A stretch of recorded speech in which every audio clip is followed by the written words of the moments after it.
রাসূলুল্লাহ সাল্লাল্লাহু আলাইহি ওয়াসাল্লাম বলছেন, হাসরের ময়দানে বান্দা একটা কদম সামনে আগাইতে পারবে না হাত্তা ইউসআলা আন উমরিহি মা আফনা।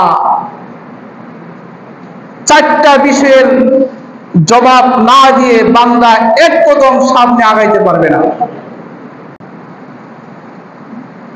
আন উমরিহি মা আফনা, নবীজি বলছেন তার নিজের জীবন সম্পর্কে জিজ্ঞাসা করা হবে যে তোমাকে একটা জীবন দিয়েছিলাম, হায়াত নামক নিয়ামত দিয়েছিলাম, জীবনটাকে কোন কাজে ব্যয় করেছো, এর হিসাব দিয়া তারপরে সামনে কদম বাড়া। ওয়া আন ইলমিহি, এবং তার এলেম সম্পর্কে জিজ্ঞাসা করা হবে, যে এলেম সে অর্জন করেছিল সে এলেম অনুযায়ী সে কতটুকু আমল করেছে, ওই এলেম সম্পর্কেও জিজ্ঞাসা করা হবে। এর সঠিক জবাব না দিয়ে এক কদম সামনে অগ্রসর হতে পারবে। ও আন মালিহি, তার ধন সম্পদ সম্পর্কে জিজ্ঞাসা করা হবে, মিন আইনা কাসাবাহু ফিমা আনফাকাহু, জিজ্ঞাসা করা হবে বান্দারে দুনিয়াতে তোমাকে অনেক সম্পদ দিয়েছিলাম, মিন আইনা কাসাবাহু, এই সম্পদ তুমি কিভাবে উপার্জন করেছো, তোমার উপার্জনের উৎস কি ছিল, আর সম্পদ পেয়ে তুমি কোথায় ব্যয় করেছো, ফিমা আনফাকাহু। সম্পদের মালিক তো হয়েছ, অট্টালিকা বানিয়েছ, কোটি কোটি টাকার সম্পদের মালিক হয়েছ, এই সম্পদ উপার্জন করার উৎসটা কি ছিল, সম্পদটাকে তুমি হালাল ভাবে উপার্জন করেছো নাকি হালাল ভাবে তুমি মানুষের জমিন আত্মসাৎ করে সম্পদের পাহাড় বানিয়েছো, সুদকে সম্পদ বানিয়েছো নাকি ঘুষকে সম্পদ বানিয়েছো, ইতিমের সম্পদ নষ্ট করে, বোনের হক নষ্ট করে, পাড়া প্রতিবেশীর হক নষ্ট করে তুমি তোমার সম্পদ বাড়িয়েছো, নাকি সকলের ন্যায্য অধিকার দিয়া দিয়া বৈধভাবে উপার্জন করে তুমি সম্পদ বানিয়েছো। এই সম্পদের হিসাব আল্লাহ তাআলা হাসরের ময়দানে তার দিকে নেবে। এবং এই সম্পদটা বৈধভাবে তুমি উপার্জন করেছো, যদি বৈধভাবে উপার্জন করে থাকো খরচটা কোন পথে করেছো, কি বলেন, বৈধভাবে উপার্জন করছে কিন্তু খরচটাও বৈধভাবে করছে কিনা, পিওর ব্যবসা করছেন, হালাল ব্যবসা করছেন, পরিশ্রম করছেন, মাটি কাইটা টাকা উপার্জন করছেন, মাথার গাম পায়ে ফালায়া টাকা উপার্জন করছেন, পিওর হালাল টাকা, কথা ঠিক কিনা, একদম বৈধ টাকা, কিন্তু এই টাকাটা হালাল টাকাটা দিয়া রাত্রের বেলা মদ কিনা খাইছেন, খরচের খাতটা কি মদ কিনা খাইছেন, গাঞ্জা কিনা খাইছেন, একজন আরেকজনের ক্ষতি করার জন্য মানুষকে টাকা দিচ্ছেন, ডাকাতি করার জন্য কারো টাকা দিচ্ছেন, অমুক বাড়িতে ডাকাতি করে হবে এত করে পাবে, কাউকে ক্ষতি করার জন্য আপনি টাকা দিচ্ছেন। এই বৈধ উপায়ে উপার্জন করা টাকা পয়সাগুলো যদি বৈধভাবে খরচ না কইরা অবৈধ জায়গায় খরচ করা হয়, এর হিসাব আল্লাহ তাআলার কাছে দিতে হবে। আল্লাহ বলবেন এই হিসাবটা দিয়া তারপরে সামনে কদম বাড়া। 4 নাম্বার প্রশ্ন করবে, হে বনি আদম, ওয়া আন জিসমিহি ফিমা আবলা। হাসরের ময়দানে আল্লাহ তাআলা বান্দাকে প্রশ্ন করবেন, আন জিসমিহি, জিসিম মানে হলো শরীর, দেহ, জিসিম মানে শরীর। আল্লাহ তাআলা জিজ্ঞাসা করবেন ওয়া আন জিসমিহি, তার শরীর সম্পর্কে জিজ্ঞাসা করা হবে, ফিমা আবলাহু, এই শরীরটাকে কোথায় ব্যয় করেছো। আজকে আল্লাহ তাআলা শক্তি দিয়েছেন, একটা মানুষের দেহে অনেক শক্তি আল্লাহ তাআলা দিয়েছেন, একটা পর্যায়ে মানুষের শক্তি ক্ষয় হয়ে যাবে। ও যুবক ভাই, এই কথাটা আপনার জন্য, এই কথাটা আমার জন্য। আজকে আমার শক্তি আছে, আমার পাওয়ার আছে, আল্লাহ তাআলা আমাকে সুস্থ রেখেছেন, কথা ছিল এই সুস্থ শরীর নিয়ে আল্লাহ তাআলার ইবাদত করা, আল্লাহর দ্বীন কায়েমের জন্য প্রচেষ্টা করা। কিন্তু এই শরীরটাকে আমি অবাধ্যে ব্যবহার করেছি, ধোঁকায় পয়রা, মানুষের ধোঁকায় পয়রা এই শরীরটাকে অবাধ্যে ব্যবহার কইরা আল্লাহর দায় শরীরটাকে নষ্ট করে দিয়েছে।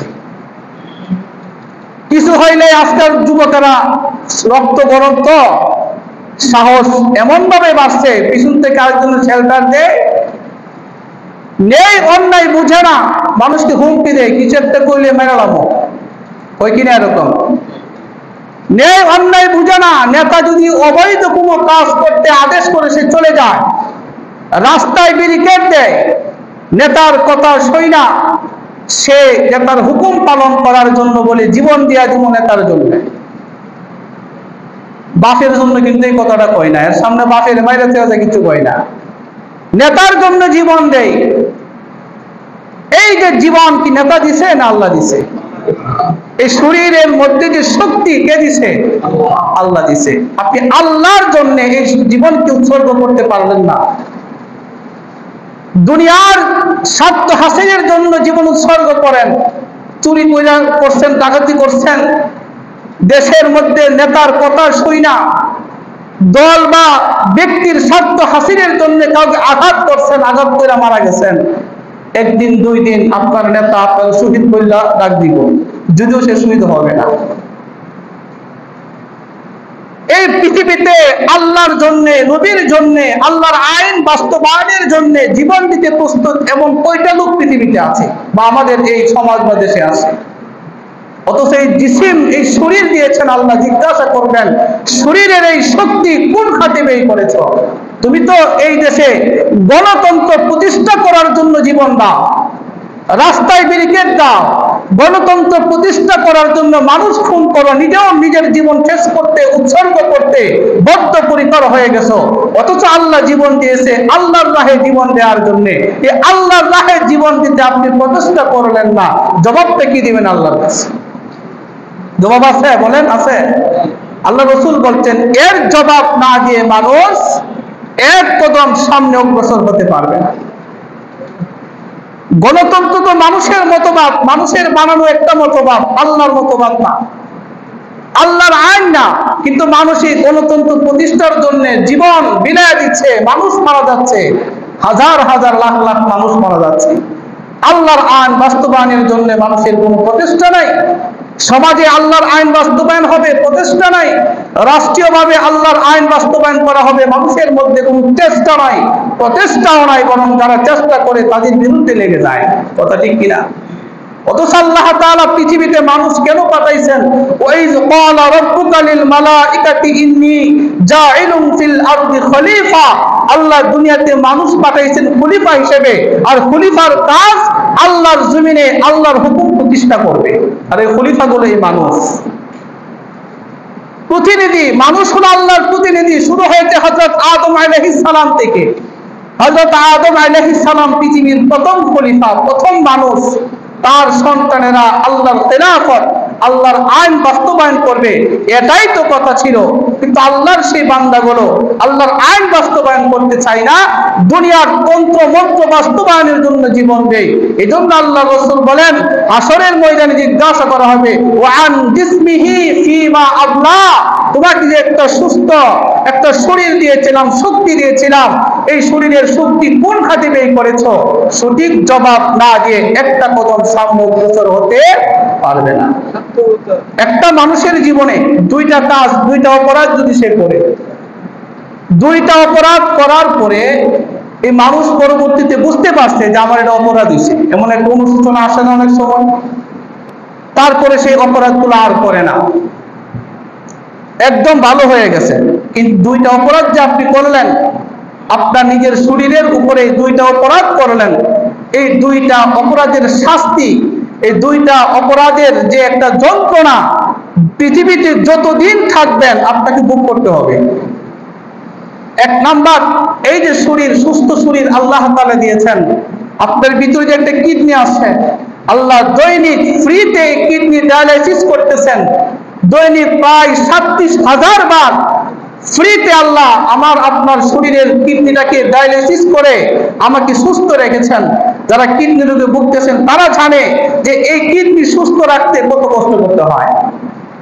আল্লাহ এই যে সুস্থ শরীর একটা দিলেন, আপনি সুস্থ শরীরটাকে নষ্ট করলেন মদ খায়া, মদ সেবন করে, গাঁজা সেবন করে। এই যে সুস্থ শরীরের ভিতরে মদ আর গাঁজা সেবন করে ভিতরে ঢুকাইলেন, ভিতরটা আপনার ফুইরা সারখার হয়ে গেছে, নষ্ট হয়ে গেছে। আপনি মদ গাঁজা খাইতে খাইতে কলম নষ্ট করছেন, ভিতরের যত যন্ত্রপাতি আছে সব নষ্ট করছেন। আপনি একটা পর্যায়ে বুঝছেন মদ খাওয়াটা ঠিক না, গাঁজা খাওয়াটা ঠিক না, আর খাবো না, একদম তওবা করছেন। কিন্তু এই যে খায়া যে নষ্ট করছেন ভিতরে সব জিনিস, মৃত্যুর আগ পর্যন্ত এর যন্ত্রণা আপনাকে ভোগ করতেই হবে। কথা বুঝতে পারছেন?